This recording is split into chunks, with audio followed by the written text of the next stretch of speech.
मी Madhura Kumbhejkar BBNG म्हणजेच ब्राह्मण business network global याच्या दीपस्तंभ या मालिकेमध्ये आपल्या सगळ्यांचे स्वागत करते. आम्ही दीपस्तंभ ही मालिका BBNGच्या यूट्यूब चॅनलवर चालवत असतो. यामध्ये मुख्यत्वे आम्ही समाजातील अनेक प्रतिष्ठित एंटरप्रिनर्सचा इंटरव्ह्यू घेत असतो, ज्याच्यामधनं आपल्याला त्यांच्या आत्तापर्यंतच्या जर्नीमधनं काय काय त्यांना प्रॉब्लेम आले, त्यांनी त्याला कसं फेस केलं आणि त्यांच्याकडनं आपल्याला बऱ्याचशा काही गोष्टी शिकायला मिळतात. तर आज आम्ही आलो आहे संभाजीनगरमध्ये आणि संभाजीनगरमधल्या ग्रँड मास्टर या कंपनीमध्ये. आज आपल्याबरोबर आहे मोहिनी केळकर, डायरेक्टर ग्रँड मास्टर. मी त्यांचं खूप खूप स्वागत करते. नमस्कार. आणि इंटरव्ह्यूच्या सुरुवातीला मला मॅडमला हे विचारायला आवडेल की बऱ्याचदा आपण असं म्हणतो की एक्झॅक्टली काय बॅकग्राऊंड होती, कसं तुम्ही आले, काय आले, याच्यापेक्षा थोडंसं पुढे येऊन आपण अशी सुरुवात करूया की येस, तुमचं जे एज्युकेशन झालं तर त्यापासून आपण सुरुवात करूया की एज्युकेशन घेताना तुम्ही जी निवड केली ज्या फॅकल्टीची, समजा इंजिनिअरिंग या विषयाची, तर ती का केली आणि स्पेसिफिकली त्यातली कुठली फॅकल्टी निवडली? येस, महत्त्वाचा प्रश्न आहे. मी 1977 साली 12वी केल्यानंतर आमच्या बॅचला मेडिकल आणि इंजिनिअरिंग असे दोन्ही ऑप्शन एकत्र अवेलेबल होते. बायोलॉजी आणि मॅथ्स दोन्ही विषय असल्यामुळे. आणि गंमत म्हणजे मी मेडिकलला ॲडमिशन घेतली होती, मला डॉक्टर व्हायचं होतं, पण मी अंडर एज होते. म्हणजे माझं शिक्षण लवकर शाळेत घातल्यामुळे अंडर एजमुळे मला 1 वर्ष थांबायचं होतं. तर घरी बसायच्याऐवजी आपण इंजिनिअरिंगमध्ये ॲडमिशन घेऊ असं म्हणून मी VZTIला ॲडमिशन घेतली. आणि मग तेच इतकं मला आवडायला लागलं की मी मग मेडिकलचा नाद सोडला. एका दृष्टीने मला वाटते चांगलंच झालं ते. आणि फर्स्ट इयर इंजिनिअरिंगला मला टॉप रँक्स होते. बॉम्बे युनिव्हर्सिटीमध्ये पहिल्या 5-6मध्ये मी होते. तर त्यामुळे मला प्रोडक्शन इंजिनिअरिंग हा कोर्स अवेलेबल होता. त्यावेळेस प्रोडक्शन इंजिनिअरिंग अख्ख्या महाराष्ट्रात फक्त VZTIला होतं आणि म्हणून प्रत्येक रिजनच्या 4-4 सीट असायच्या. त्यामुळे मुंबईला फक्त 4 सीट होत्या. आणि त्या 4मध्ये जे म्हणजे प्रोडक्शन त्यावेळेस खरोखरच इंडस्ट्रीला उपयुक्त तो कोर्स सँडविच कोर्स होता, म्हणून खूप मुलं तो कोर्स घ्यायची अदर दॅन इलेक्ट्रॉनिक्स. तर त्यामुळे ते मला तिथे ॲडमिशन मिळाल्यावर मी ठरवलं की हाच कोर्स करायचा. खरं म्हणजे प्रोडक्शन इंजिनिअरिंग हा इंडस्ट्री फॅक्टरी ओरिएंटेड कोर्स आहे, मॅन्युफॅक्चरिंग ओरिएंटेड. तर त्यामुळे आम्हाला सँडविच कोर्स असल्यामुळे इव्हिनिंग लेक्चर्स असायची आणि टफ होतं. म्हणजे मला त्यावेळेस आठवतं आहे प्रिन्सिपलनी बोलावून विचारलं होतं, तुला नक्की हे करायचं आहे ना, कारण रात्री 9 वाजेपर्यंत लेक्चर्स असतील तर तुला हे सगळं झेपणार आहे ना आणि करायचं आहे ना. मी ठामपणे हो सांगितलं. मला आतला आवाज म्हणत होता की हो, म्हणजे तर त्यामुळे प्रोडक्शनला मी पहिलीच महिला प्रोडक्शन इंजिनियर आहे असं म्हणता येईल, ॲटलिस्ट फ्रॉम महाराष्ट्र रिजन. बाकीच्या एरियामध्ये त्यावेळी प्रोडक्शनचे कोर्स तेवढे नव्हते. म्हणजे टूल डिझाईन, मॅन्युफॅक्चरिंग रिलेटेड असा हा कोर्स होता. तर अशा प्रकारे माझी VZTIमध्ये प्रवेश झाला आणि प्रोडक्शन इंजिनिअरिंग मी घेतलं. मॅडम, जसं तुम्ही म्हटलं की प्रोडक्शन ही तुम्ही थोडी ऑफबिट साईड तेव्हा निवडली, म्हणजे जी लेडीजसाठी म्हणजे मुलींसाठी खूप अगदी यूज टू नव्हती. पण मग इंजिनिअरिंग केल्यानंतर बऱ्याच वेळा काय होतं, इंजिनिअरिंग जरी केलं तरी सगळेजण आम्ही काही दिवस नोकरी करू, एक्सपिरियन्स घेऊ आणि मग बघू काय करायचं, किंवा नोकरीच कंटिन्यू करू. तर एक्झॅक्टली तुमचा तेव्हाचा डिसिजन काय होता? म्हणजे सर्व्हिस करून बिझनेसमध्ये आल्या का डायरेक्ट बिझनेसमध्ये आल्या? हां, त्यावेळेस हे प्रोडक्शन इंजिनिअरिंग केल्यानंतर जॉब अपॉर्च्युनिटी मला LNTमध्ये लगेचच मिळाली, लार्सन अँड ट्युब्रो. तिथे मी माझं प्रोजेक्ट केलं होतं सँडविच कोर्स असल्यामुळे. पण ह्या सुमारास माझी मिलिंद केळकरांशी ओळख झाली आणि कॉलेजमध्येच आमचा हा प्रेमविवाह ठरला. आणि इंजिनिअरिंग झाल्या म्हणजे फायनल एक्झामच्या थोडं आधीच माझं लग्न झालं. खूप कमी वयात, म्हणजे 20व्या वर्षीच लग्न झालं. आणि मग मुंबईतला जॉब करायच्याऐवजी मी पुण्याला आले, कारण मिलिंदला टेल्कोत जॉब मिळाला होता. तर आम्ही पहिल्यांदा, कारण आमची बॅकग्राऊंड जी होती ती माझे वडील वॉज इन सिव्हिल सर्व्हिस, म्हणजे चीफ इंजिनियर होते ते. सचिवालयात, आणि माझ्या मिस्टरांचे वडील जे होते ते चार्टर्ड अकाउंटंट होते. तर इंडस्ट्रीची बॅकग्राऊंड काही नव्हती. आम्हाला दोघांना फक्त कायम असं वाटायचं की आपलं काहीतरी करायला हवं, पण नेमकं काय हे तेव्हा काही माहीत नव्हतं. तर त्यामुळे आम्ही असं ठरवलं की 1-2 वर्ष नोकरी करू, त्याच वेळेस आपल्याला काय सुचतंय, काय करता येईल हे बघू. असं म्हणजे ह्या निमित्ताने मग आम्ही जॉब केला. मी पुण्यात काही दिवस एस्केफमध्ये होते आणि नंतर परफेक्ट मशीन टूलमध्ये होते, आणि मिलिंद टेल्कोमध्ये, त्यावेळेस टाटा मोटरला टेल्को म्हणत असत, आणि हे सगळे जॉब असे प्रेस्टिजियस होते. राईट. त्यामुळे जॉब सोडून जेव्हा आम्ही कारखाना करायचं ठरवलं तेव्हा आमच्या दृष्टीने तर आम्हाला स्वतःहून काहीतरी करायचं होतं. पण मला विशेष कौतुक मग आमच्या फॅमिलीजचं वाटतं की काहीही बॅकग्राऊंड नसताना आणि असं नेमकं काय करायचं हे ठरलं नसताना त्यांनी आम्हाला उद्योग सुरू करायला परवानगी म्हणण्यापेक्षा प्रोत्साहन दिलं. हे आपल्या जे ब्राह्मण महाराष्ट्रीयन जे आहेत उद्योजक, ह्यांना हे घरचं पाठबळ ज्याला म्हणता येईल, की आमच्यावर विश्वास ठेवून करा तुम्ही हे, असं हे सुरू केलं. आणि पहिलं मशीन आम्ही तेव्हा जे बनवलं ते निर्लेपसाठी बनवलं. भोगले कुटुंबीय, त्यांना पॉलिशिंगच्या ह्याच्यात अडचणी होत्या. पॉलिशिंग मशीन 40% ड्युटीनी इटालियन मशीन इम्पोर्ट केली जायची, अर्थात खूपच तुरळक, कारण एवढं मोठं एक्सपेन्सिव्ह मशीन तेव्हा इथली इंडस्ट्री अफोर्डच करू शकत नव्हती. तर आम्ही जेव्हा ही पॉलिशिंग मशीन पहिलं बनवलं तेव्हा एक असं लक्षात आलं की हा आपल्यासाठी एक उद्योग होऊ शकेल. राईट. आणि मग आम्ही गॅराजमध्येच हे सुरू केलं खरं म्हणजे कारखाना. तर VJTIमधनं पास आऊट झाल्यानंतर दोघांनी एकदम चांगल्या नोकऱ्या सोडणं, चांगल्या पगाराच्या चांगल्या कंपन्यांच्या नोकऱ्या सोडणं हा त्यावेळेस थोडासा एक वेगळा निर्णय होता असं म्हणता येईल.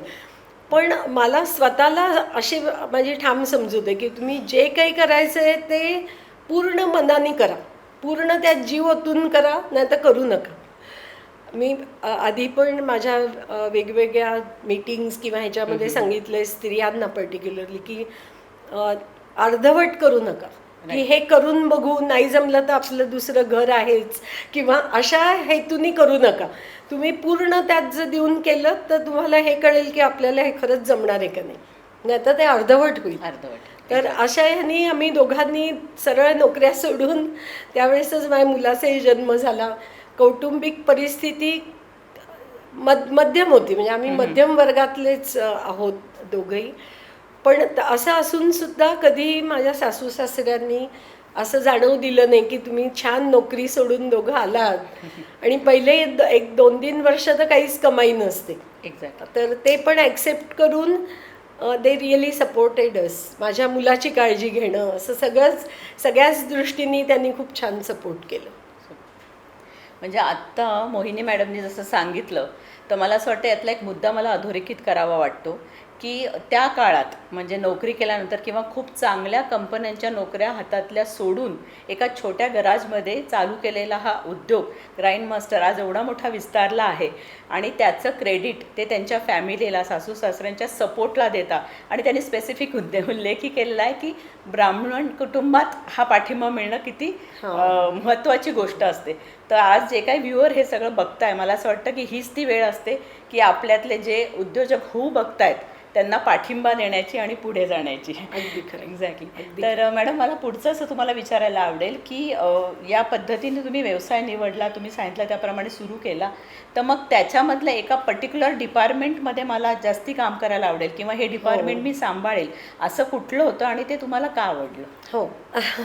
तर हा पण इंटरेस्टिंग प्रश्न आहे. एक स्वतःचा जेव्हा उद्योग असतो ना त्याच्यात तुम्हाला ही खूप फ्लेक्झिबिलिटी असते. म्हणजे आम्ही नोकरी करताना आम्हाला जाणवायचं की आपल्या डोक्यातल्या ज्या छान कल्पना आहेत त्या तुमचा बॉस त्याच क्षणी धुळीस मिळवू शकतो आणि की नाही इट्स नॉट वर्केबल, हजार कारणं असतात. पण इथे तुम्ही स्वतःला रिस्पॉन्सिबल असता. समजा जरी आयडिया चुकली तरी चुकली, म्हणजे आम्ही कायम इनोव्हेशननी भारलेलो होतो, त्यामुळे असंख्य वेगवेगळे प्रकार आपण करून बघायचे. या हिशोबानेच आम्ही सगळे उद्योगातले जे नवीन प्रॉडक्ट्स आहेत ते सगळे ह्या अनुषंगाने सगळे डेव्हलप केले. हे करत असताना तुम्ही जसं विचारलं की जॉब रिस्पॉन्सिबिलिटी काय होती, तर माझ्यापुरतं सांगायचं झालं तर मी सुरुवात केली डिझाईन करण्यात. म्हणजे अजून त्यावेळेस मिनी ड्राफ्टर, ड्रॉइंग बोर्डवरती, म्हणजे कॅड कॅम नव्हतं तेव्हा. ओके. 1984ची गोष्ट आहे. हो. तर त्यावेळेस हे सगळं, म्हणजे त्यावेळेस इनफॅक्ट ईमेल वगैरेही नव्हतं, फॅक्स असायचा. फॅक्सही आम्ही सुरू केल्यानंतर आला. म्हणजे टाईपरायटरवर टाईप करून पत्र पाठवणं इतकं मी केलेलं आहे सगळं. आणि जेव्हा तुम्ही उद्योग 2 माणसांना घेऊन सुरू करता तेव्हा डिपार्टमेंट आणि असं काही नसतंच. You have to do everything. म्हणजे जे काही काम असेल ते करायचं, अशा पद्धतीने केलं. पण सुरुवातीला मी डिझाईनवरती जास्त फोकस केलं होतं, की मशीन डिझाईन्स आम्ही एकत्र बोलून हे करायचो. मग पार्ट मॅन्युफॅक्चरिंग मिलिन बघायचा, असेंब्ली टेस्टिंग परत आम्ही दोघंही हे बघायचो. आणि मग त्यावेळी सेल्स आणि मार्केटिंगचा प्रश्न नव्हताच, कारण जी आम्ही उत्पादनं बनवायला सुरू केली ती टोटली नवीन होती इथे भारतामध्ये. म्हणजे जसं मी पॉलिशिंग मशीन म्हटलं तसं कुकवेअर पॉलिशिंग मशीन हे आमचं पहिलं प्रॉडक्ट म्हणता येईल. ते इव्हॉल्व करायमध्येही वेळ गेला बराच. आणि जेव्हा निर्लेपला ते आवडलं तेव्हा मग आम्ही हॉकिन्स, प्रेस्टीज, जे दुसरे कुकवेअर बनवणारे त्यांना अप्रोच झालो. आणि त्या सुमारास भारत फोज हे कसं झालं की आम्ही काहीतरी नवीन डेव्हलप करायची खूप इच्छा बाळगतो आणि आमच्यामध्ये ती कपॅसिटी आहे म्हणल्यावर प्रोजेक्ट्स आमच्याकडे यायचे. म्हणजे उदाहरणार्थ भारत फोजला काही मशीन्स पाहिजे होती वेगळ्या टाईपची करून, ती आम्ही म्हणजे फ्रंट ॲक्सेल बीम फोर्जिंगच्या ग्राइंडिंगची मशीन त्यावेळी आम्ही भारत फोजला बनवून दिली. त्यावेळेस 85-86मध्ये बजाज ऑटो इथे आलं. तर त्यांनाही हे कळलं की आम्ही काहीतरी मशीन्स नवीन डेव्हलप करतो. तेव्हा मग गिअर डिबरिंग मशीन आणि एन्ड्युरन्स आता जे आहे ते अनुरंग इंजिनिअरिंग होतं, त्याचं काही कास्टिंगचे फेटलिंग मशीन्स, असे प्रोजेक्ट आम्हाला मिळत गेले ॲक्च्युली. मग कटलरीची काही मशीन, हँड टूलची मशीन, असं करत करत एक आम्हाला लक्षात आलं की आपण कुठली प्रॉडक्ट अजून करायला हवी आहेत आणि कुठली कमी करायला हवी आहेत. पण ह्या सगळ्या प्रवासामध्ये आमचे जे रोल होते तर ते आम्ही बऱ्यापैकी ॲडजस्ट करत गेलो. आणि तुम्ही आता माझ्या रोलबद्दल विचारलं तर त्याच्यात डिझाईनपासनं जे सुरू केलं ते 1992च्या सुमारास मला हे जाणवलं की आता आपण खूप प्रकारचे प्रॉडक्ट बनवलेत पण त्याचं मार्केटिंगमध्ये आपण कमी पडतोय. म्हणजे जवळजवळ करतच नाही आहोत. जो कस्टमर आपल्याकडे येईल त्याला जे नवीन हवं ते बनवून देणं, असा सगळा उपद्व्याप चालू आहे.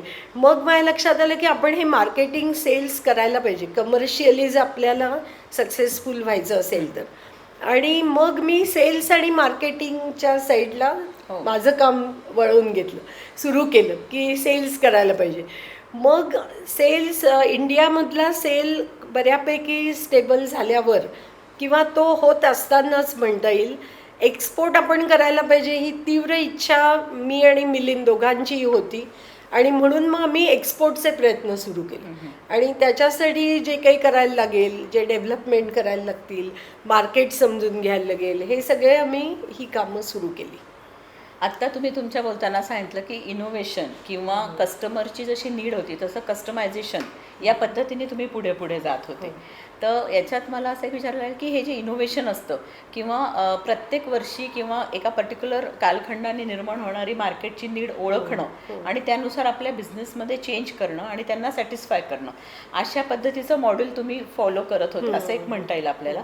पण मग याच्यासाठी म्हणजे जसं आपण आत्ता थोडंसं आत्ताच्या एंटरप्रिनरशिपशी जोडलं, आत्ताच्या नवीन उद्योजक जे घालत आहेत त्यांच्याशी जोडलं, तर मला तुमच्याकडनं एक थोडं ऐकायला असं आवडेल की त्यांनी असं काय केलं पाहिजे. म्हणजे 1-2 वर्षांनी 3 वर्षांनी स्वतःच्या बिझनेसमध्ये असे काही चेंजेस आणले पाहिजे का, की मार्केटची स्टडी केली पाहिजे का, की काय केलं पाहिजे जेणेकरून बिझनेस एक स्टँडस्टिल न होता ग्रोथकडे जाईल.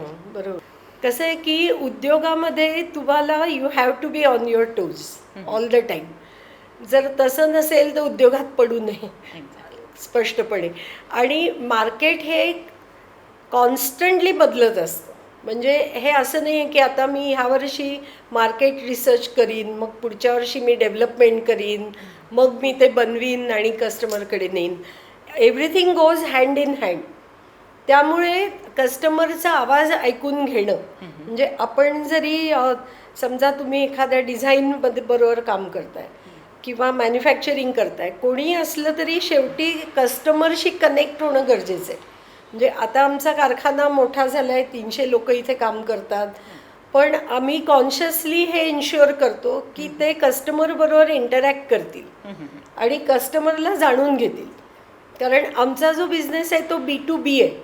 B2C हे तितक्या प्रमाणात होऊ शकत नाही, पण B2B कस्टमरच्या नीड्स जाणून घेणं, कस्टमरच्याकडचे बदल जाणून घेणं हे खूप महत्त्वाचं आहे. एक उदाहरणच सांगायचं झालं तर भारत फोर्जचंच उदाहरण देता येईल.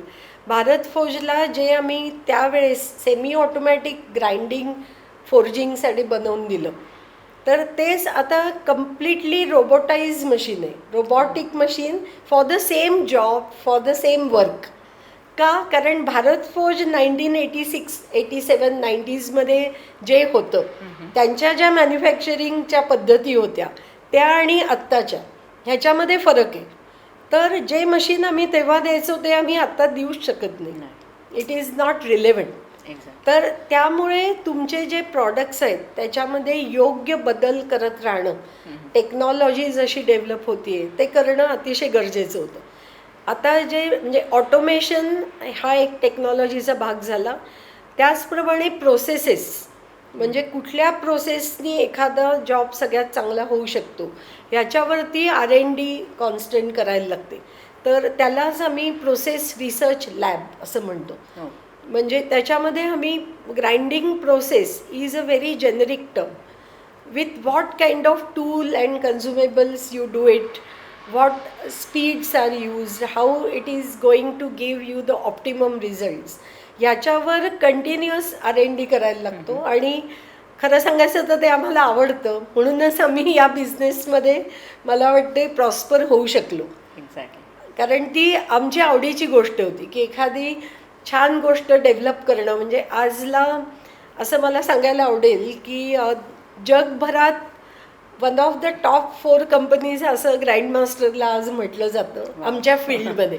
डिबरिंग, फिनिशिंग, नॅनो फिनिशिंग या फील्डमध्ये आज जे नाव आहे ते आमच्या या कॉन्स्टंट R&D एफर्टमुळे आहे असं मला वाटतं. आणि आजला पूर्वी इंडियन कस्टमर आम्हाला R&D प्रोजेक्ट द्यायचे, आजला अशी परिस्थिती आहे की 80% काम आम्ही बाहेरच्या देशातनं करतो. आणि ते सुद्धा US, कॅनडा, जर्मनी, जपान, जिथे टेक्नॉलॉजी तिथून आणली जाते. तर तिथे टेक्नॉलॉजी आम्ही काही बाबतीत लायसन्सही केलेली आहे, काही पेटंट्स आहेत आमच्या नावाने, वर्ल्ड वाईड पेटंट्स. तर हे करायला चांगलं वाटतं. म्हणजे इनोव्हेशन्स हा जर बेस आपण पकडला आणि because we are passionate about it, त्यामुळे हा उद्योग आम्हाला मला वाटते सूट झाला.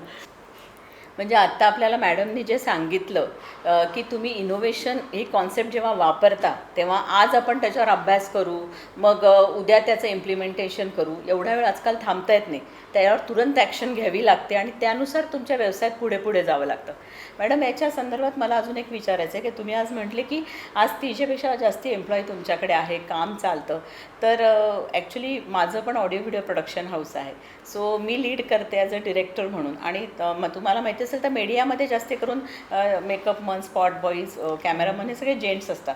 तर त्या पूर्ण टीमला ॲज अ लेडीज जेव्हा मी ट्रीट करते तेव्हा मला काही ॲडव्हान्टेज पण मिळतात की ओव्हरऑल थोडंसं सोबर वातावरण असतं, ऐकलं जातं. तर मला असं तुमच्याकडनं ऐकायला आवडेल की lady entrepreneur, not only lady entrepreneur म्हणून, पण एक leader as a lady, as a leader म्हणून जेव्हा तुम्ही इंडस्ट्रीमध्ये काम करता तेव्हा त्याचे काही ॲडव्हान्टेज आहेत का? हो, मला हा प्रश्न आवडला. कारण आत्तापर्यंत सगळेजण काय डिसॲडव्हान्टेज आहे असं विचारत होते किंवा तुम्हाला काय त्रास होतो लेडी आहे म्हणून एंटरप्रिन्युअर.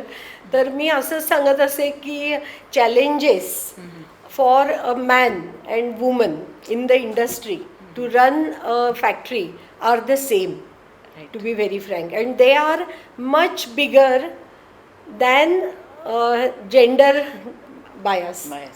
म्हणजे जेंडर बायस आहे, असणारे आपल्या समाजात जगभर आहे, त्याला तुम्ही काहीच नाही करू शकत. त्यामुळे त्याच्याबद्दल विचार करण्यापेक्षा जसं तुम्ही ॲडव्हान्टेज म्हणलात तर मी पण तसाच विचार करते. आणि मी एक उदाहरण असं देते की एकदा मी सेल्स ऑर्डर फायनल करायला साऊथच्या एका मोठ्या कंपनीत कॉर्पोरेट ऑफिसमध्ये गेले होते.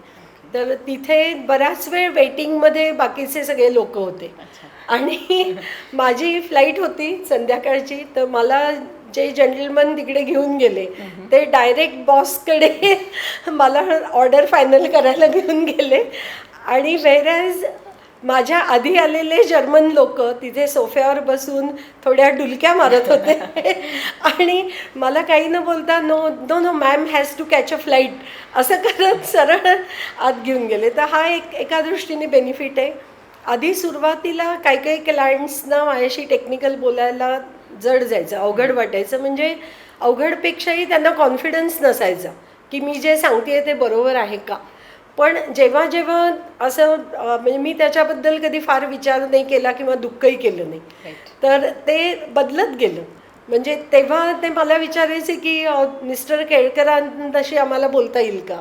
तर मी सांगायची बोला ना, अगदी काहीच प्रॉब्लेम नाही, बोला. मग त्यांना कळायचं की मी पण तेच सांगितलेलं आहे किंवा may be something different or better.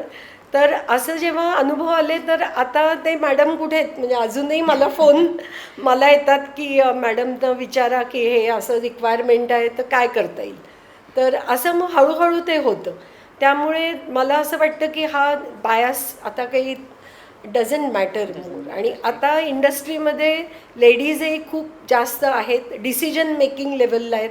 आधी कसं व्हायचं की क्लेरिकल आणि अशा लेवलला होत्या जास्त लेडीज.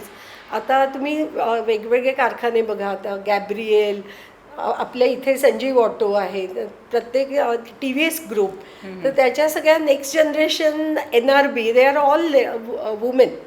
म्हणजे जे ओनर्स होते त्यांच्या मुली बिझनेसमध्ये आलेल्या आहेत आणि they are running doing very well. TAFE group म्हणजे they are N number of examples. Subros जो आहे नॉर्थचा ग्रुप म्हणजे ऑटोमोटिव्ह ज्याच्यात आम्ही काम करतो त्याच्यामध्ये डिसिजन मेकिंग आणि टॉप लेवलला बऱ्याच स्त्रिया आहेत. त्यामुळे आता तो भेदभाव किंवा त्याच्यामुळे काही परिणाम होतो असं मला वाटत नाही. उलट ॲडव्हान्टेजेस मिळतो जो काही आहे तो. आणि आय थिंक स्त्रिया जास्त फ्लेक्सिबल असतात. म्हणजे मी माझ्या स्वतःच्या उदाहरणावरनं आधी मी डिझाईन करत असे, मग सेल्स अँड मार्केटिंग, मग मी माझा रोल बिझनेस डेव्हलपमेंट, आणि आता जसं I am semi retired so I am taking a role of mentorship, mentoring by our own people or even customers, telling them what is right and what can be done and cannot be done. So हे सगळं जे transformation आहे ते मला वाटते स्त्रिया खूप easily घेतात. आणि मल्टीटास्किंग पण खूप चांगल्या पद्धतीने केलं जातं. मल्टीटास्किंगसाठी कायमच स्त्रियांचं नाव घेतलं जातं की they are able to do it. So it has not adversely affected my business. Maybe you can say it was advantage to some extent. Definitely. म्हणजे मी तेच म्हणत होती की कुठलीही गोष्ट पटकन ॲब्सॉर्ब करणं किंवा मल्टीटास्क करणं, ॲट अ टाईम अनेक गोष्टींना स्पर्श करणं हे कदाचित आपल्याकडचं एक ॲडव्हान्टेज आहे. आणि तेच ॲडव्हान्टेज आपण आपल्या बिझनेसमध्ये पण पेनिट्रेट करू शकतो त्याला जास्तीत जास्त ग्रो होण्यासाठी. तर याच्यामध्ये आपण मगाशी जेव्हा बोलत होतो तेव्हा तुम्ही एक छोटीशी छान खूप एक वाक्य म्हटले होते की आमचा बिझनेस आहे हा गराज टू ग्लोब असा झालेला आहे. म्हणजे एका छोट्याशा गराजमध्ये तुम्ही सुरू केलेला हा उद्योग आज ग्लोबल झालेला आहे. तर तुमच्या त्या एक्सपोर्ट व्हेंचरविषयी ऐकायला आवडेल. हो, निश्चित. तर हे कसं झालं की एक्सपोर्ट करावी ही तीव्र इच्छा होती. पण त्याला गती की जेव्हा आली केव्हा आली की जेव्हा आम्ही काही फॉरेनच्या ट्रिप्स केल्या, तिथे काही एक्झिबिशन्स केली आणि मग त्या सगळ्या ह्याच्यातनं काही पार्टनरशिप आम्हाला मिळाल्या. म्हणजे we have a few collaborations with some Japanese, some German and some American companies. तर त्याचा पण खूप फायदा झाला एका दृष्टीने की जे वर्ल्ड एक्सपोजर आहे ते मिळालं. आणि 1992 नंतर आम्हाला असं वाटू लागलं होतं की आपल्याला अजून आपलं नॉलेज बेस वाढवायला पाहिजे. आपण जे पॉलिशिंग इथे डेव्हलप केलं आहे ते जगभरात नेमकं कसं होतं हे पाहणं आपल्याला महत्त्वाचं आहे. आणि ह्या प्रोसेसमध्ये जेव्हा आम्ही एका जर्मन एक्झिबिशनला गेलो तिथे मायक्रो फिनिशिंग टेक्नॉलॉजी आम्ही पाहिली.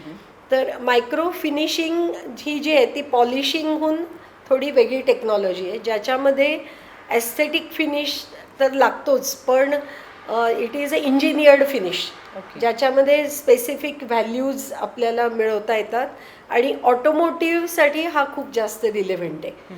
तर हे जेव्हा ही टेक्नॉलॉजी पाहिल्यावरती आम्ही डेव्हलप केली इथे मायक्रो फिनिशिंग टेक्नॉलॉजी, आणि मग त्याच विषयात आम्ही काही कोलॅबरेशन्स केली आणि त्या अनुषंगाने जे जग पाहिलं तेव्हा आमच्या लक्षात आलं की ही प्रॉडक्ट आपण आता जगात नेऊ शकतो. अर्थात मला इथे नमूद करावं असं वाटेल की पहिल्यांदा तुमचं प्रॉडक्ट स्ट्रॉंग पाहिजे, कारण खूप जणं आता बिझनेस सुरू केला, आता मी मार्केटिंग कसं करू, मी एक्सपोर्ट कसं करू, हे सगळे विषय एकदम घेतात. तर तसं न करता आधी तुमचं सॉलिड बेस तयार करा, म्हणजे प्रॉडक्ट तुमचं स्ट्रॉंग पाहिजे, ते तुमच्या होम ग्राउंडवर वेल प्रोव्हन पाहिजे. कारण आम्ही जी मशीन्स बनवली ती पूर्ण नवीन संकल्पना आमच्या होत्या आणि त्यातनं बनवल्यानंतर नुसती ती 1 महिना चालून उपयोग नसतो, ती वर्षानुवर्ष चालायला लागतात. म्हणजे आजला मला सांगायला आनंद वाटतो की 88-89मध्ये जे आम्ही गोदरेजला मशीन दिली त्यावेळी ते लॉक्स, म्हणजे गोदरेज लॉक्सच्या पॉलिशिंगचं फुल्ली ऑटोमॅटिक मशीन जे दिलं ते अजूनही चालतं आहे आणि अजून ते आमच्याकडनं स्पेअर्स घेतात. तर हा जो आनंद आहे, म्हणजे हे जेव्हा मशीन बनलं तेव्हा एकदम पहिल्यांदा सगळं परफेक्ट नाही झालेलं, तर आम्ही त्याच्यात इम्प्रोव्हाइज करत गेलो आणि त्या इम्प्रूव्हमेंट्स आम्ही कस्टमरला फ्री ऑफ कॉस्ट देत गेलो. असं नाही की आता तुम्ही आता हे आम्ही अजून करतोय तर तुम्ही ह्याचे पैसे द्या, म्हणजे हे कमर्शियल सुरुवातीला खूप ठेवू नये असं माझं स्पष्ट मत आहे. तुम्हाला आधी एक छान उत्तम प्रॉडक्ट जे की उत्तम चालेल हे बनवणं पहिल्यांदा गरजेचं आहे आणि मग ते तुम्ही पुढे नेऊ शकता. मग ते मार्केट इंडियात करा आणि त्याच्यानंतर एक्सपोर्ट करा. तर त्याप्रमाणे आम्ही 95मध्ये पहिला एक्सपोर्ट केला, 95मध्ये, आणि त्याच्यानंतर मग तो वाढतच गेला एक्सपोर्ट. म्हणजे metal finishing, deburring, micro finishing, आणि त्याच्यानंतर माझ्या मुलांनी आता रोबॉटिक्समध्ये तो काम करतो आहे, तर रोबॉटिक फेटलिंग ह्याची टेक्नॉलॉजी डेव्हलप केली आणि ती एक्सपोर्ट करतो आहे. आमचं एक थिंकिंग कायम असं होतं की आपण जे काही डेव्हलप करू ते ग्लोबल लेवलला करायचं. हे I am telling you as a strategy आणि थॉट प्रोसेस. कारण अशी लोकांची स्ट्रॅटेजी असू शकते, ठीक आहे मी महाराष्ट्रात विकीन, I am happy, that is another strategy. पण आम्हाला जी आमची पॅशन किंवा इच्छा होती ती जगभर आपण जे डेव्हलप करू ते विकायचं अशी असल्यामुळे मग जगात काय होतंय ते पाहणं आणि त्याला तुम्ही कसं कॉम्पीट करू शकता हे पाहणं. तर आणि ते चॅलेंजेस आणि रिस्क स्वीकारणं, ह्याच्यामध्ये खूप मोठ्या रिस्क असतात. कारण एक उदाहरण सांगते मी, जनरल मोटर्स ही कंपनी आम्हाला जेव्हा अप्रोच झाली तेव्हा आम्ही क्रँकशाफ्ट सुपर फिनिशिंग मशीन्स भारतात विकलेली होती आणि चायनामध्ये हा बिझनेस आम्ही करावा असं आमच्या कोलॅबरेटरनी आम्हाला सजेस्ट केलं की ते अमेरिकन कोलॅबरेटर्स आहेत की चायना बिझनेस तुम्ही करा, कारण अमेरिकेतनं तो करणं फिजिबल होत नाही आहे. तर आम्ही जेव्हा तिकडे गेलो तर पहिलंच एकदम जनरल मोटर आलं समोर. तर जनरल मोटर्सला OEMला मेन लाईनमधलं मेन मशीन एकदम देणं was not easy at all. म्हणजे it was a big challenge and very big risk. म्हणजे ते जर आम्ही करू शकलो नसतो तर त्यावेळेचा जो आमचा कारखाना आहे तोच वॉशआउट झाला असता. इतक्या म्हणजे त्यांचं कसं असतं की प्रॉडक्ट लायबिलिटी क्लेम्स जे असतात ते खूप स्ट्रॉंग असतात. म्हणजे तुम्ही म्हणताय तुम्ही सगळे चांगले आहात पण तुमचं मशीनचं लाईनवर डाऊन राहिलं तर त्याचा जो लॉस आहे ते तर तुमच्याकडनं भरून काढतात आणि असे कॉन्ट्रॅक्ट तुम्हाला सही करायला लागतात. तर हे जे म्हणजे हे एक्सपोर्ट जे आम्ही केलं आणि आता आम्हाला खूप छान वाटते, पण त्याच्यामागे खूप मोठी कष्टाची बॅकग्राऊंड आहे असं मला म्हणायला लागेल. असं फ्रॉम टाईम टू टाईम ते आम्ही डिसिजन घेऊन, त्या रिस्क घेऊन, चॅलेंजेस घेऊन ते सक्सेसफुल केलं. त्यातलं काही फेलही झालं असं नाही मी म्हणणार सगळं सक्सेस होतं. ते स्वीकारून त्याचा जो काही फिनान्शियल लॉस आहे तो दुसऱ्यावर न टाकता आपण स्वीकारून पुढे जायचं ह्या पद्धतीने आणि त्या अपयशाशी रेंगाळत राहायचं नाही. हा एक अजून एक मुद्दा मला ब्राह्मण आणि महाराष्ट्रीयन लोकांबद्दल सांगावासा वाटतो की एखादं फेल्युअर आलं ना की ते सगळं इतकं काही मनावर घेतात की म्हणजे त्यातनं शिका तुम्ही, पण मनावर घेऊन तुम्ही डिमॉलिश होऊ नका, तुम्ही संपून जाऊ नका. तर हा फार महत्त्वाची गोष्ट आहे. आम्ही जितके काही डेव्हलपमेंट केल्या त्याच्यात सक्सेस वेअर मोर, नो डाऊट, कारण आम्ही पूर्णपणे त्याला केअरफुली करत होतो. पण फेल्युअर्सही होती आणि त्या फेल्युअरमधनं शिकत गेलो आणि हे केलं. तर ह्या सगळ्या जर्नीमध्ये एक्सपोर्टमध्ये आपल्याला कुठलं मार्केट करायचं आहे, कुठला ॲप्लिकेशन सेगमेंट करायचा आहे, हे सुद्धा पाहायला थोडा वेळ जातो. तो वेळ तुम्हाला द्यायला लागतो. मी एक्सपोर्ट प्रयत्नांमध्ये एवढा खर्च केला आणि मला एवढाच बिझनेस मिळाला किंवा मिळालाच नाही असं म्हणून चालत नाही. कारण जेव्हा तुम्ही वेगवेगळ्या देशांना अप्रोच करता तर त्यांची कार्याची पद्धती वेगळी असते. आपण बघतो आता वेगवेगळ्या देशातले लोक आणि इंडियातले लोक ह्याच्यामध्ये जो फरक आहे तोच इंडस्ट्रीयल वर्किंगमध्ये पण आहे. तर इंडस्ट्रीमध्ये ज्या पद्धतीने मॅन्युफॅक्चरिंग भारतात होतं तसंच अमेरिकेत नाही होत, कारण अमेरिकेत labour cost is much higher. त्यामुळे तिथली जी कन्सिडरेशन्स आहेत, सेफ्टी रेग्युलेशन्स आहेत किंवा कन्सिस्टन्सी त्यांना ज्या प्रमाणात लागते, एखादी गोष्ट बारीकशी गोष्ट चालली नाही तर त्यांना जितकं वाईट म्हणजे ते जितकं आपल्याला इकॉनॉमिकली डेबिट करतात ते आणि भारतात ह्याच्यात फरक आहे. तर हे सगळं शिकून म्हणजे ती पण प्रोसेसच होती शिकून घेण्याची. आणि म्हणूनच आमच्याकडे आम्ही म्हणतो की दरवर्षी आम्ही innovation is never stopped, it is continuously going on. जे प्रॉडक्ट आम्ही भारतात विकतो ते तसंच्या तसं आम्ही परदेशात नाही विकू शकत. We have to tailor make it to suit that country. तर अशा पद्धतीने हा एक्सपोर्ट वाढत गेला आणि जे गॅरेजमध्ये सुरू केलं होतं ते डेव्हलपमेंट R&Dच्या बेसिसवर आम्ही जगापर्यंत आता नेऊ शकतोय. इतकं की जॅपनीज कंपन्या आमच्याकडे प्रोसेस रिसर्च करण्यासाठी पार्ट्स पाठवतात. म्हणजे हे this is not happening in generally in the industry. We are very proud की असे जगभरचे पार्ट्स आमच्याकडे R&D करायसाठी येतात आणि मग त्यांना आम्ही मशीन सप्लाय करतो. आणि we always get the repeat order, हे महत्त्वाचं आहे त्याच्यात. म्हणजे आता निसानमध्ये आम्ही machine first was General Motors.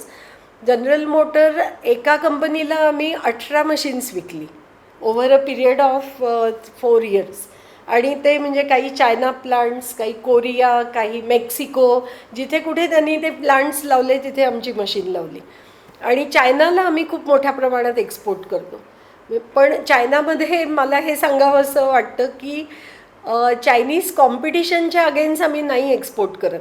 आम्ही चायनामध्ये जेव्हा बीड होतं तेव्हा त्याचे RFQ हे जर्मन जॅपनीज कंपन्यांना दिले जातात आणि आम्हाला दिले जातात. ओके. आत्ता सिमिलरली रशियामध्ये एंट्री होती आहे, कारण युरोपियन लोक आता विकू शकत नाही आहेत तिथे. तर तिथे ते रशियन कंपन्या सांगतात की आम्हाला हे इक्विपमेंट ग्राइंडमास्टरकडनं पाहिजे.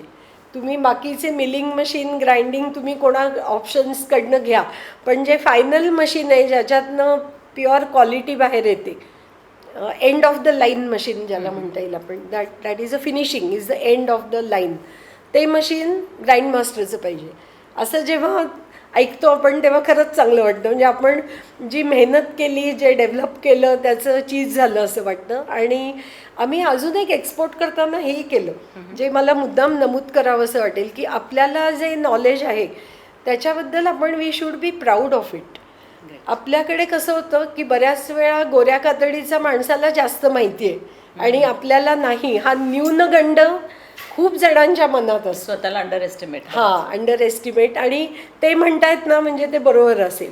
तर असं नाही आहे. तर आम्ही ते विचारायचं आणि सांगायचं कधी थांबवलं नाही. आपल्याला त्यांनी एखादी जर मागणी केली आणि ती बरोबर नाही असं वाटत असेल तर आम्ही त्यांना सांगितलं नाही, ह्याच्यापेक्षा हे जास्त चांगलं आहे, तुम्ही हे करून बघा. आणि ते त्यांनी खूप ॲप्रिशिएट केलं. रादर दॅन नॉडिंग, म्हणजे जे म्हणतात ना होय बा, सगळ्याला हो म्हणणं, ते मुळात आमच्या जीन्समध्येच नाही आहे. त्यामुळे आम्ही ते नाही केलं की तू म्हणतोयस ना बरं मग आम्ही असं करू, असं नाही केलं आम्ही. We always debated right. की technically what is right and what is wrong. म्हणजे मला असं वाटतं की आत्ता मोहिनी मॅडमनी की एक उद्योग कसा असावा किंवा तो कसा वाढावा यातली महत्त्वाच्या मुद्द्यांना नुसता स्पर्श नाही केला तर मला असं वाटतं उद्योगाचं एक सूत्रच उलगडून दाखवलं आहे. म्हणजे तुमचा प्रॉडक्ट स्ट्रॉंग करण्यापासून, इनोव्हेशन करण्यापासून, आफ्टर सेल सर्व्हिसमध्ये ॲडिशन काही देण्यापर्यंत आणि एक्सपोर्ट करताना नुसती मान न डोलवता जे योग्य आहे त्याच्यावर फर्म राहणं आणि स्वतःच्या नॉलेजवर, स्वतःच्या कामावर विश्वास ठेवणं हे त्यांनी खूप छान सांगितलं. आणि मला असं वाटतं मॅडम या छोट्या छोट्या गोष्टी आहेत की ज्या माणसाला आवश्यक असतात त्याला एक कळायला लागतं की आपल्याला एक्झॅक्टली काय केलं पाहिजे. याच्यात मला एक प्रश्न अजून विचारावं वाटतं तुम्हाला की बऱ्याच वेळा असं म्हटलं जातं म्हणजे जेव्हा तुम्ही एक्सपोर्ट म्हणताय मग ते नॅशनली म्हणजे एका राज्यातनं दुसऱ्या राज्यात असो किंवा देशातनं दुसऱ्या देशात असो तर बऱ्याच वेळा काही एक्झिबिशन्स होत असतात महत्त्वाचे मोठे. तर मला एक तुम्हाला विचारावं लागेल की जर का प्रॉडक्ट असेल तुमचं तर अशा एक्झिबिशनमध्ये एंटरप्रिनरनी भाग घेतला पाहिजे का की जेणेकरून तो तिथं त्याचं प्रॉडक्ट ठेवतोय तर त्याला स्वतःचं प्रॉडक्ट लोकांसमोर कशा पद्धतीने येते किंवा ते कसं ठेवत आहे असं काही फायदा होऊ शकतो का? निश्चितच 100%. म्हणजे एक्झिबिशन्स आम्ही गेल्याच वर्षी 12 एक्झिबिशन केली एका वर्षात. पैकी 3 आउटसाईड इंडिया होती आणि 9 विदिन इंडिया होती. एक्झिबिशन हे खूप महत्त्वाचं असतं आपल्यासाठी आणि ऑल्सो वेबसाईट किंवा हे जे तुमचं आता सोशल मीडिया मार्केटिंग आहे या सगळ्यावर म्हणजे एकदा तुमचं प्रॉडक्ट डेव्हलप झालं की मार्केटिंगसाठी हे सगळं करणं गरजेचं असतं. टिपिकली परदेशात जेव्हा तुम्हाला जायचं असतं तर exhibition becomes a beginning point. Okay. कारण कुठल्याही देशामध्ये सर्वात पहिल्यांदा तुम्हाला तिथला पार्टनर शोधायला लागतो. आता तुम्ही फॉर एक्झाम्पल जपानमध्ये तुम्ही जाऊन सरळ नाही विकू शकत. तुम्हाला जॅपनीज बोलणारा माणूस पाहिजे, चायनामध्ये चायनीज बोलणारा पाहिजे, जर्मनीमध्ये जर्मन बोलणारा पाहिजे. तर अशी माणसं शोधण्यासाठी सुद्धा एक्झिबिशनचा उपयोग होतो. शिवाय तुम्ही जे डिस्प्ले करताय त्या डिस्प्लेच्या क्वालिटीवरनं कस्टमर आणि जे हे इंटरमिजियरी लोक असतात ते ठरवतात की ही कंपनी आपल्या देशाच्या योग्य आहे का नाही. तुमचं प्रेझेंटेशन तेवढं महत्त्वाचं. प्रेझेंटेशन महत्त्वाचं आहे. त्यासाठी सगळ्यासाठी खर्च होतो आणि दरवेळेस त्या खर्चाला फळ मिळत नाही. म्हणजे उदाहरणच सांगायचं तर युरोपमध्ये आम्ही आतापर्यंत अमाप पैसा खर्च केला. जवळजवळ 10 एक्झिबिशन्स केली आम्ही. पण त्या मानाने बिझनेस नाही आला असं नाही मी म्हणणार, पण त्या मानाने नाही आला. पण आम्हाला कायम असंच वाटत गेलं की हे सगळं वाया गेलं म्हणून दुःख करणारे लोकच नाही होत आम्ही. ते that was a learning experience. It is a learning expense असं आपण म्हणतो. म्हणजे एखादं प्रॉडक्ट डेव्हलप करताना जसं फेल गेलं तर आपला तो वाया गेलेलं न म्हणता दॅट इज R&D एक्सपेन्स. तसंच जेव्हा आपण एक्सपोर्ट करतो तेव्हा तो बिझनेस डेव्हलपमेंट करायसाठी जो खर्च होतो तो आपण बिझनेस डेव्हलपमेंट एक्सपेन्स म्हणायला पाहिजे. तो वाया गेलेला खर्च असं म्हणू नये. आणि तो केल्याशिवाय म्हणजे एक्झिबिशन्समधनं जे तुम्ही शिकता ते तुम्हाला थोडा कस्टमरचा अंदाज येतो, कॉम्पिटिशनचा अंदाज येतो. कारण तिथे तुम्ही कुठले कॉम्पिटिटर आहेत, त्यांचे काय प्रॉडक्ट आहेत हा अंदाज येतो. आणि आपल्याला कोण पार्टनर त्या कंट्रीमध्ये मिळू शकतात. आणि हे पार्टनर सर्च हा सुद्धा कॉन्स्टंट असतो. असं आमच्या बाबतीत ते अजूनपर्यंत झालं नाही आहे की हा पार्टनर एकदम बेस्ट निघाला असं होतच नाही. म्हणजे अशी अपेक्षा पण करू नये. कारण मी बाकीच्यांनाही जेव्हा विचारते बाकी मशीन टूल कंपन्यांना, nobody is happy with any partner. तर त्यामुळे हा सर्च करणं हे कॉन्स्टंट काम राहतं. आणि मग त्यांच्याबरोबर डील कसं करायचं, त्यांनी कस्टमरला कसं गाठायचं हे सगळं तुम्ही हळूहळू फिगर आउट करता. तर तुम्हाला मुळात त्या एक्झिबिशनमध्ये त्या मार्केटमध्ये जाणं गरजेचं आहे. मार्केटमध्ये तुम्ही ब्लाइंडली नाही जाऊ शकत. तुम्हाला एखादं एक्झिबिशनच ते आउटलेट निर्माण करून देतं. आणि आम्ही जितक्या काही मार्केटमध्ये गेलो तर exhibition was the first point. म्हणजे तुम्ही म्हटलं असं it's a beginning. It is a beginning. And business develop करायचा असेल तर it is absolutely required. Everywhere, even within India to make people aware की तुम्ही काय करता.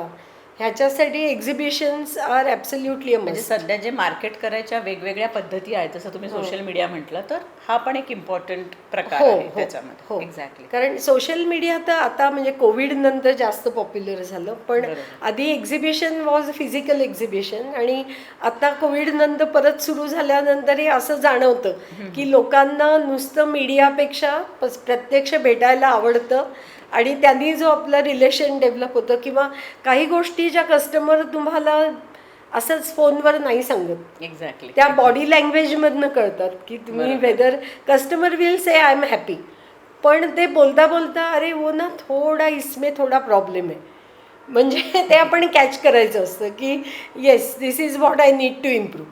नाही मॅडम, मला तुमच्या या पॉईंटला आमच्या म्हणजे ब्राह्मण बिझनेस नेटवर्क ग्लोबल चा एक पॉईंट जोडावा वाटतो, की BBNGची सुरुवात 2012 साली श्रीपाद कुलकर्णी यांनी फेसबुकच्या माध्यमातून, म्हणजे असं आत्ता आपण म्हटलं की सोशल मीडियाच्या माध्यमातून केलेली होती. पण नंतर तुम्ही आत्ता बोलले तोच प्रकार आम्हाला जाणवला.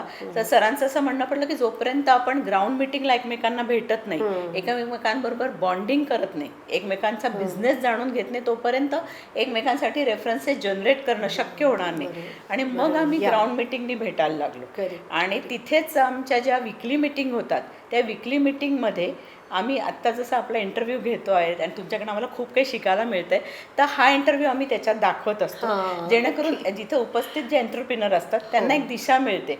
आणि म्हणून तुम्हाला आम्ही अशा काही क्वेश्चन्स विचारतोय की जेणेकरून जे ऑलरेडी बिझनेस करताय किंवा जे येणार आहात बिझनेसमध्ये त्यांना एक दिशा मिळते. तर थोडक्यात काय, या नेटवर्किंग फोरममध्ये एकमेकांना भेटणं आणि एकमेकांचा बिझनेस पुढे नेण्यासाठी जो काही प्रयत्न केला जातो त्याविषयी तुमचं काय म्हणणं आहे? हो, येस. हे जे तुमचं BBN नेटवर्क आहे ते चांगलं आहे. जे लहान उद्योग आहेत किंवा B2C उद्योग जे असतात त्यांना निश्चितपणे ह्या टाईपचं local networking becomes very useful. I am calling it local networking, कारण it is essentially a local networking. माझ्या अँगलनी बोलायचं झालं तर मी जास्त नेटवर्क अशी कनेक्ट करते की जिथे आमचे कस्टमर आहेत.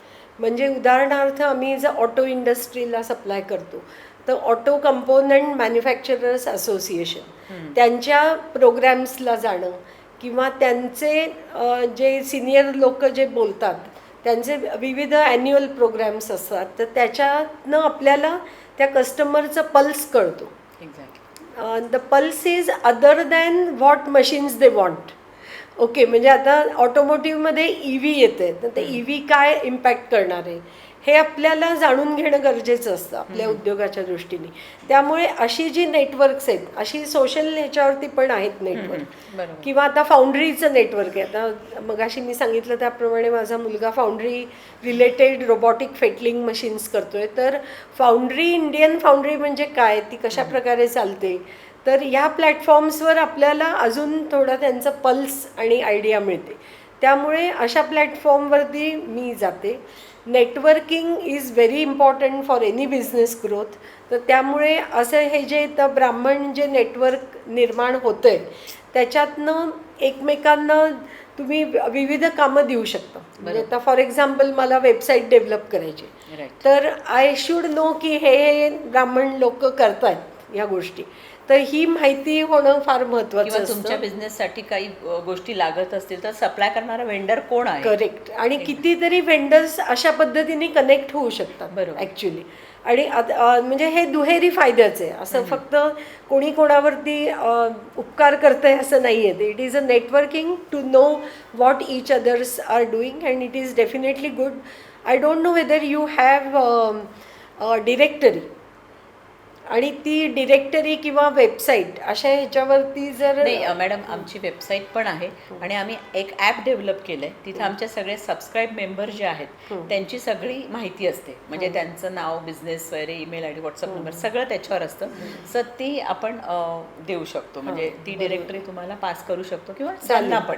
नक्की नक्की चालेल. आणि अर्थात ह्याच्यानंतर फायनली तुम्ही कधी सेल करता की जेव्हा तुम्ही योग्य गोष्टी करता. म्हणजे नुसतं ओळखीचं आहे, माहितीचं आहे म्हणून हे एका लेवलच्या पुढे जाऊ शकत नाही. हे पण आपण लक्षात ठेवायला पाहिजे. बरोबर.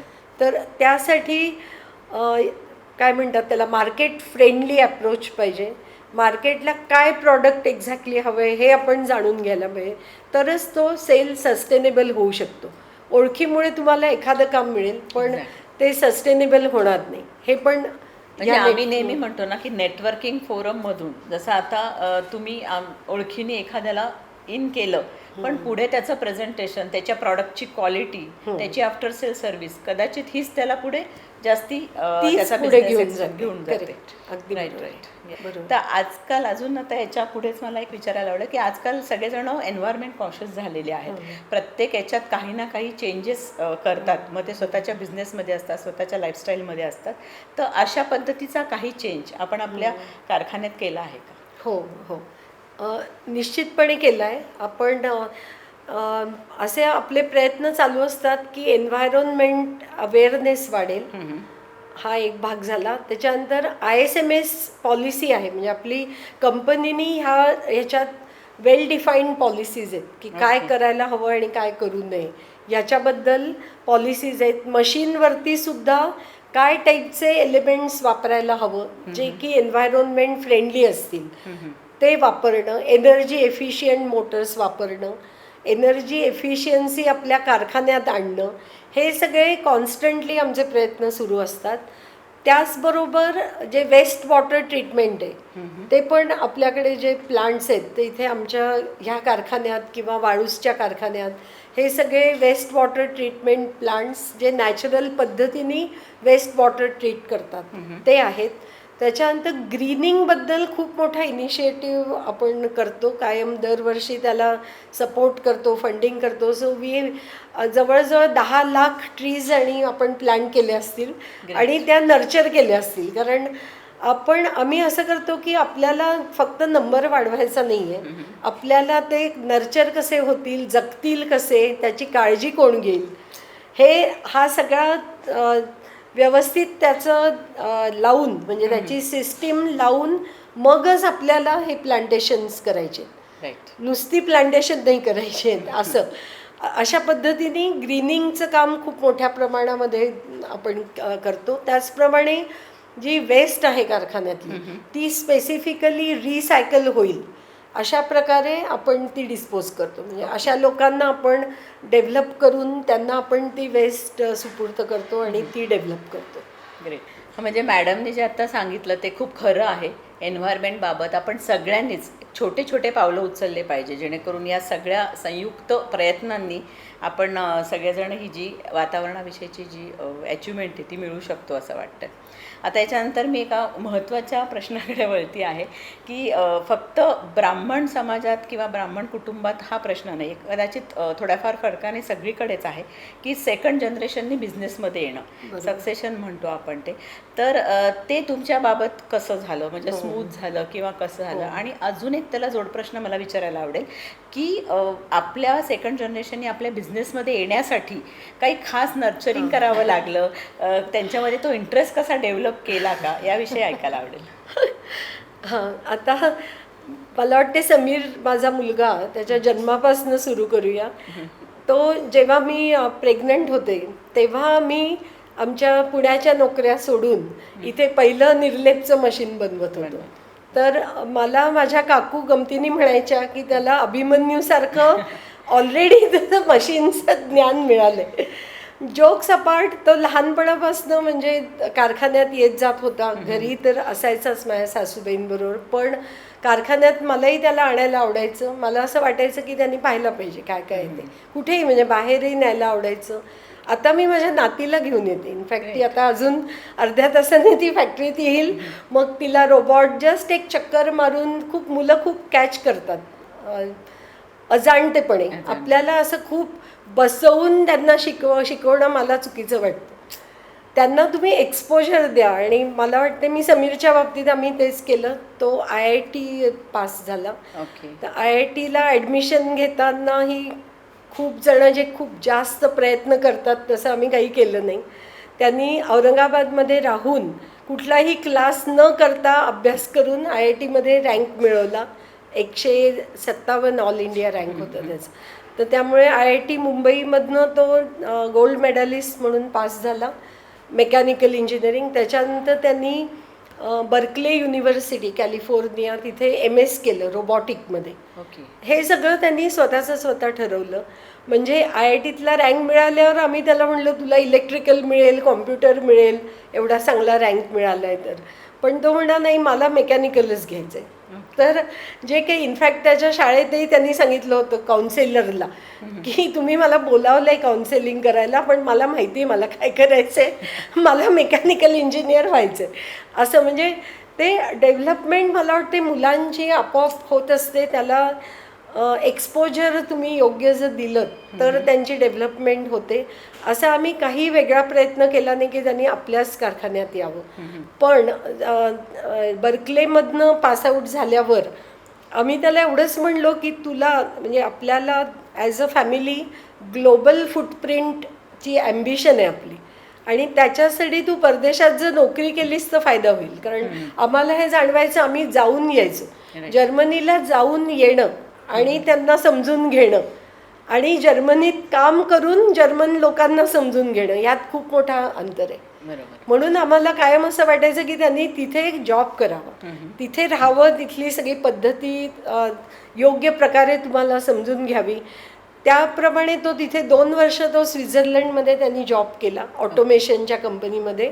तोही त्याला त्याच्या ह्याच्यावर मिळाला, असं नव्हतं की आम्ही काही त्याला तो जॉब मिळवून दिला. आणि त्याच्यानंतर त्यांनी 1 वर्ष सुट्टी घेतली, जगप्रवास केला, चिले वगैरे, हिमालय केला 6 महिने. He was in Himalayas, on the top of Himalaya, from Nepal to Leh असं केलं. म्हणजे त्यांनी सांगितलं की आता मी 1 वर्ष काही नाही करणार आहे.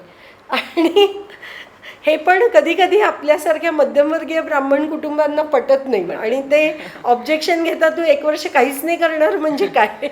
तर आम्ही थोडं त्याला फ्रीडम दिलं होतं की तुला जे आवडतं ते कर आणि we have faith in you, तू जे योग्य करशील, अयोग्य काही मार्गाने तू जाणार नाही. तर ते केल्यानंतर मग तोच म्हटला की मला ग्राइंड मास्टर जॉईन करायचं आहे. मग तो ट्रेनी म्हणून जॉईन झाला आधी, मग R&D इंजिनियर म्हणून काम केलं त्यांनी. मग हळूहळू करत म्हणजे 2012मध्ये तो ट्रेनी म्हणून जॉईन झाला. मग 2019 नाही आधी असेल 2018मध्ये मग त्याला CEOची जबाबदारी आम्ही दिली. म्हणजे he is right now he is a chief executive officer of Grind Master, CEO.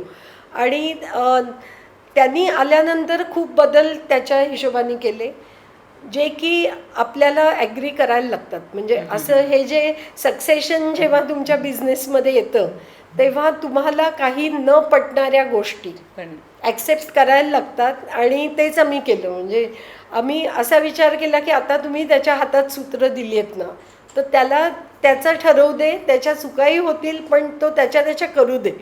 आपण खूप जास्त सांगायला जायचं नाही की अमुक करा तमुक करा. हे मला वाटते आता फक्त ब्राह्मणांचंच नाही पण सक्सेशनमध्ये आता कितीतरी आमचे कस्टमर आहेत जे की 3rd generation is in the business, पण अजूनही 1st जनरेशन डिसिजन घेते.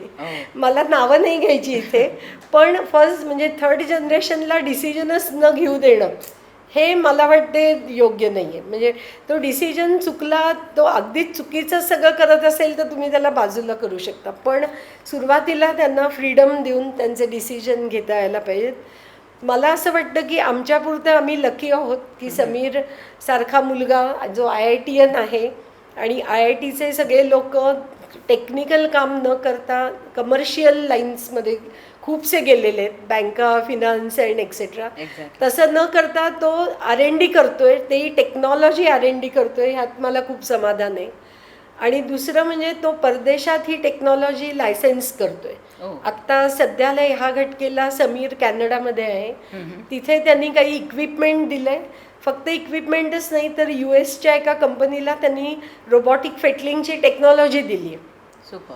So it is a reverse flow of technology which is happening. आणि अशा प्रकारचं सक्सेशन मिळणं हा नशिबाचा भाग आहे. मला नाही वाटत की आम्ही खूप त्याच्यात काही प्रयत्न केले असतील. आम्ही नॅचरली जे वाटलं ते केलं, त्याला एक्सपोजर देणं, त्याला वेगवेगळ्या गोष्टी दाखवणं आणि मग त्याची आवड त्यांनी निर्माण केली. म्हणजे जसं तुम्ही सुरुवातीला म्हटलं होतं की आपण नवीन बिझनेस सुरू करतो तेव्हा आपण रिस्क पण घेतल्या पाहिजे. जर का तुम्हाला पुढे जाण्याची ओढ असेल तसं कदाचित सक्सेशन म्हणजे हे पास करतो आपण जेव्हा पुढच्या जनरेशनकडे, तेव्हा त्यांच्या पद्धतीने तो बिझनेस पुढे नेण्यासाठी त्यांना फ्रीडम देणं ही कदाचित थोडीशी रिस्क जरी असली तरी ती आपण घेतली पाहिजे. आणि काय माहिती ती आपल्याला एका वेगळ्या उंचीवर घेऊन जाऊ शकते. आणि ह्याच्याच बाबतीत अजून एक कसं होतं ना की काही काही उद्योगांमध्ये अडचणी असतातच, पण जर त्या अडचणी खूप मोठ्या करून घरी आणल्या तर मुलांना वाटतं की अरे बापरे, आपल्या आई वडिलांनाच एवढ्या अडचणी आहेत तर आपण त्याच्यात जाण्यात काही पॉईंट नाही. एक्झॅक्टली असं पण होतं, मी पाहिलंय असं. म्हणजे असं त्या तुम्ही आता आम्ही दोघंही इथे एकत्र 24 तास एकत्र आहोत, पण त्याच गोष्टी जर तुम्ही घरी नेल्या तर हे पण कुठेतरी आपल्याला शिकायला लागतं की जरी कारखान्यातही नवरा बायको एकत्र आहेत, घरी पण एकत्र आहेत, तर ही पण काही सिच्युएशन खूप इझी नाही आहे. तसं म्हटलं तर इट इज चॅलेंजिंग. आणि ह्याच्यामध्ये तुम्हाला कंपार्टमेंटलायझेशन करणं जमायला पाहिजे. जे काही म्हणजे मी प्रयत्नपूर्वक केलं की कारखान्यात आलो की कारखान्याचं, मग घरी कसलाच विचार नाही करायचा, आणि घरी गेलो की यातले प्रॉब्लेम बाजूला ठेवायचे. म्हणजे मग तुम्हाला जेव्हा तुम्ही फॅमिली लाईफ असतं तर ते प्युअर फॅमिली लाईफ मिळू शकतं. बरोबर. मॅडमने अतिशय खूप चांगल्या मुद्द्याला स्पर्श केला आहे. कदाचित मी पण त्याचं एक एक्झाम्पल असेल, कारण मी माझे मिस्टर पण एकाच बिझनेसमध्ये आहे. आणि मॅडम म्हणतात तसं जर कंपार्टमेंट तुम्ही नाही ठेवू शकले म्हणजे बिझनेसच्या गोष्टी तुमच्या ऑफिस प्रिमायसेसमध्ये आणि फॅमिली टाईम, अदरवाईज घरी आल्यावर एक 15-20 मिनिटांनी आपण परत पार्टनरच होतो आणि परत त्याच गोष्टी करतो. आणि सक्सेशन किंवा सेकंड जनरेशनकडे बिझनेस पास करताना हे किती छोटे छोटे मुद्दे सांभाळले गेले पाहिजे. म्हणजे जसं आपण म्हणतो ना, संस्कार करत असतो घरात आपण आणि नकळत ते मुलांवर होत असतात, तसं आज मॅडमनी आपल्याला उद्योगाचे संस्कार कसे असावे, मग ते लहानपणापासून कसे असावे आणि कुठल्या छोट्या छोट्या गोष्टींची काळजी घेतली पाहिजे तर बेटर होईल हे सांगितलं आहे. तर खूपच छान पद्धतीने तुम्ही हा मुद्दा उलगडला मॅडम. आज आपण संभाजीनगरच्या ग्रँड मास्टरमध्ये मोहिनी केळकर मॅडमबरोबर खूप छान गप्पा मारल्या असं म्हणायला हरकत नाही, पण त्या गप्पांमधनं खूप काही शिकलो आणि त्याचा बराच फायदा आपल्याला आपल्या बिझनेसमध्ये होणार आहे, आपला बिझनेस पुढे घेऊन जाण्यासाठी होणार आहे. तर या सर्व मार्गदर्शनासाठी मॅडम मी आपली खूप खूप आभारी आहे. तर BBNGच्या सर्व मेंबर्सतर्फे आणि आत्ता जे यूट्यूबवर बघत आहे त्या सर्वांतर्फे आणि आमच्या सगळ्या टीमतर्फे मी आपले खूप आभार मानते. धन्यवाद.